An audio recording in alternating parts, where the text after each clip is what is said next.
Ladies and gentlemen, boys and girls, to my peoples and my gods, look alive.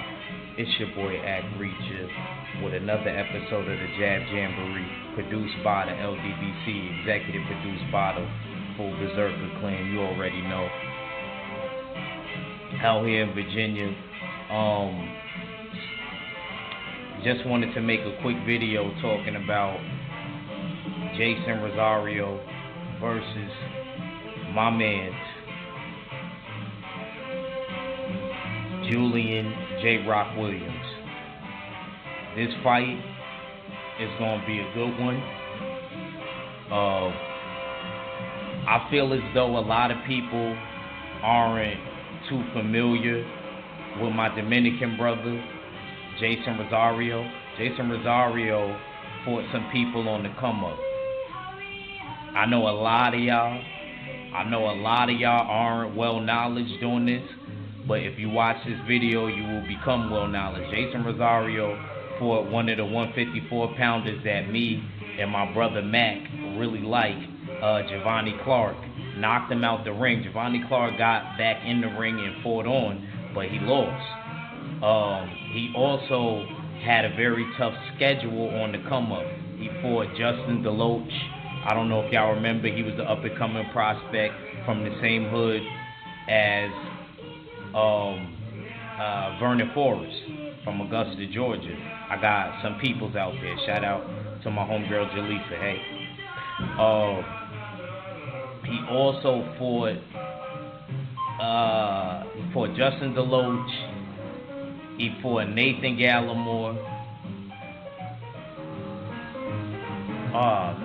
He fought so many dudes.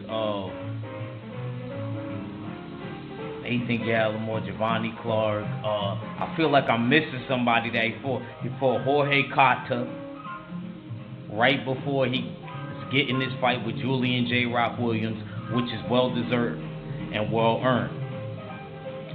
He's a very, very strong puncher. You know, most of his wins are by TKO or KO victory. He's a very good fighter, very, very good fighter. Gotta give him his credit. Can't take anything away from him. It's just that people don't know about him. He's not one of these dudes that just came out of nowhere. That's wrong. If you think that he just came out of nowhere, you have to check your knowledge of boxing. So you should really research this guy, and I think definitely give the brother a chance. He's a really, really, really good fighter in my opinion, and very strong and powerful. Like I said, really strong guy. Now, as far as J-Rock, we know he fought Hugo Centennial on the come up. Of course, he lost to Maul Charlo. He fought Jarrett Hurd, and now he's fighting Jeison Rosario.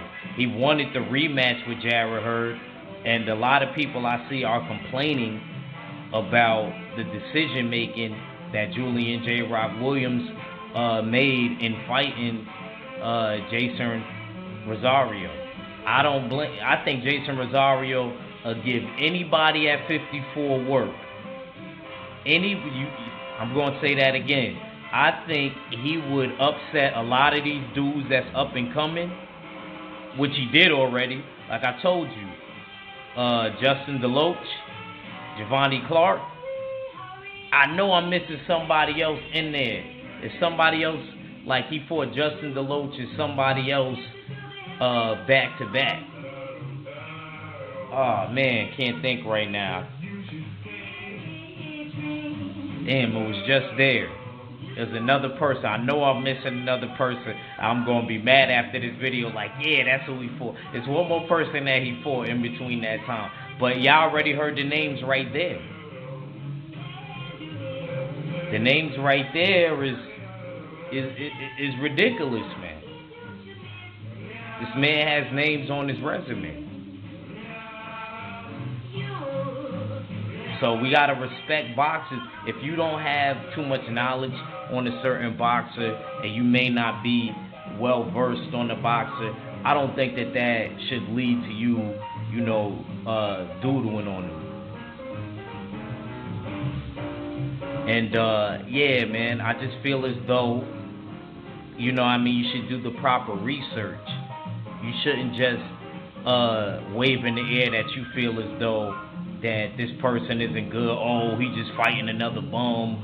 Oh, it wasn't his fault. This dude wanted the rematch with Jarrett Hurd. He wanted the rematch with Jarrett Hurd. That wasn't his fault. Jarrett Hurd didn't want to fight him. Jarrett Hurd wanted to go another way. And I'm not going to say Jarrett Hurd didn't want to fight him. Jarrett Hurd just didn't want to fight him right then and there. You know what I mean? He wanted to get a build-up fight. Then he wanted to, be able to step back in the ring, because he said he's not moving up to 150 until he gets that rematch with Julian J-Rock Williams, which I really respect. Now, somebody that I personally always advocated and wanted to see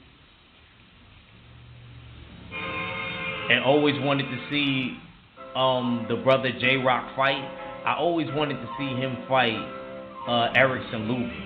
I always waved that fight up in the air. I always said a fight between J-Rock and Erickson Lubin would be a good fight.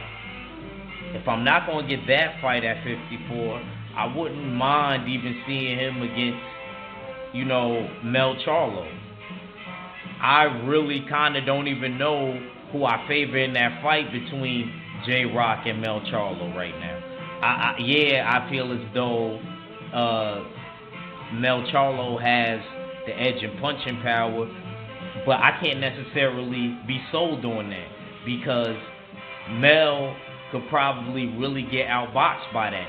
And I feel like Julian J-Rock Williams has a lot of power and speed. And not only that, I feel like there's a difference between Mel and Maul. I feel like Mel possesses the better boxing ability. He has more of an arsenal. I feel as though Maul, he's the stronger power puncher, just like everybody taught me, all of my Texas brothers from the beginning. What they saying is kind of looking true even to this day. Like, one seems to possess more power than the other, and the other one seems to have more capable boxing skills, which I'm not mad at. I'm not saying that Mel can't knock anybody out at all. It's just that you can't say that somebody's chinny if they only got dropped by one person. A lot of people always used to tell me, oh yeah, Danny Jacobs with his chinny ass. I don't consider that chinny. When a person gets dropped one time,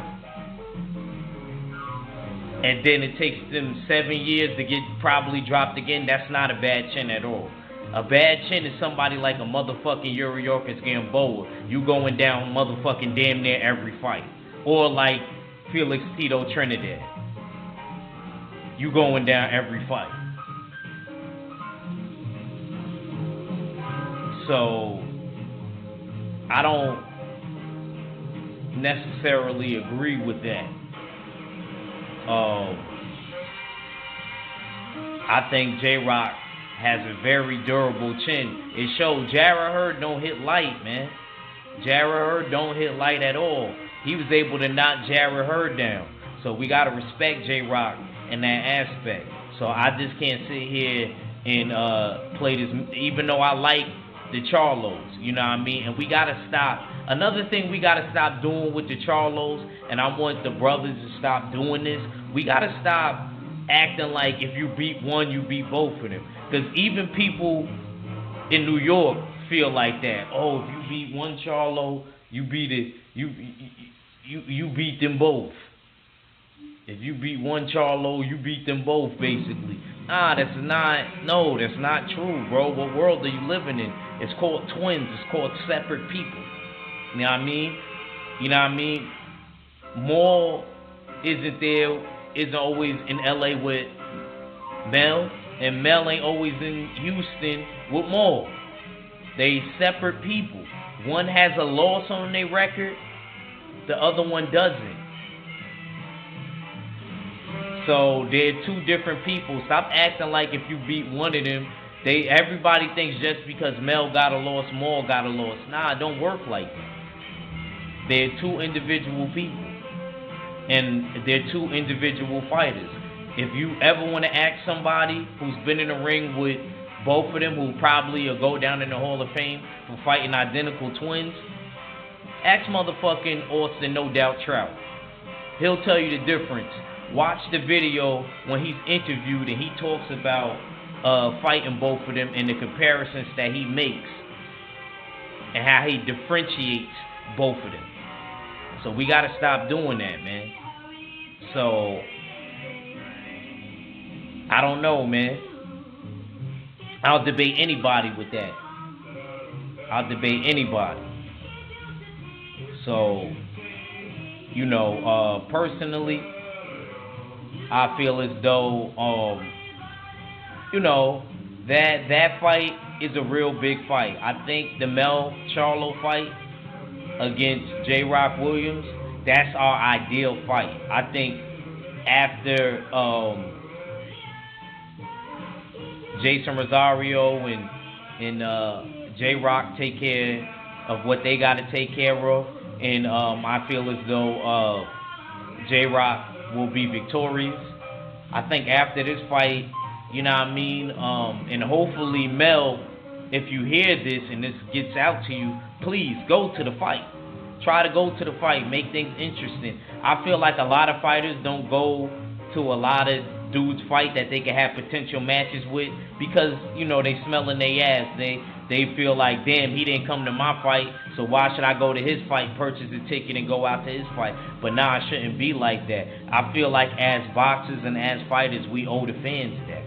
You know what I'm saying?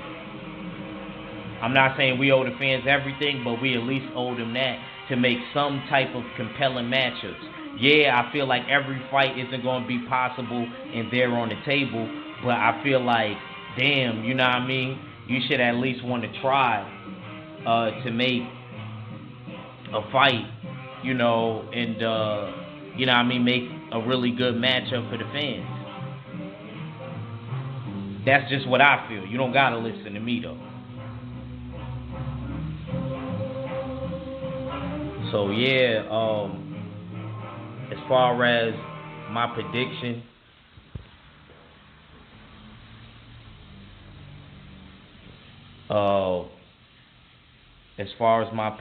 when it comes to J-Rock and Jeison Rosario, I feel like it's going to be a very compelling matchup. It's going to be a very combative match. I think J-Rock is going to start from the outside and work his way in, as he always does, kind of similar to how he fought Jarrett Hurd. And then I think eventually, you know what I mean, he could probably, I could see him dropping Jeison Rosario once or twice, but that's it. But I see him winning by unanimous decision. I think it's not going to even be debatable, in my opinion. And I think that it's going to be a very good matchup. And let me give a shout out to all the boxing legends before I go that are Capricorns. Much respect and love to all the Capricorns out there. Roy Jones, Bernard Hopkins, Muhammad Ali. Let me shout out my cousin E. His birthday's coming up. Matter of fact, I got to check the date because I got to call him. And his birthday on the 19th. Shout out to Dr. King. Shout out to my boo Lala D. And I think that's all the Capricorns I know, man. I don't think I missed anybody. So with that being said, it's your boy Act Reacher. I never steer you wrong. And I'm out.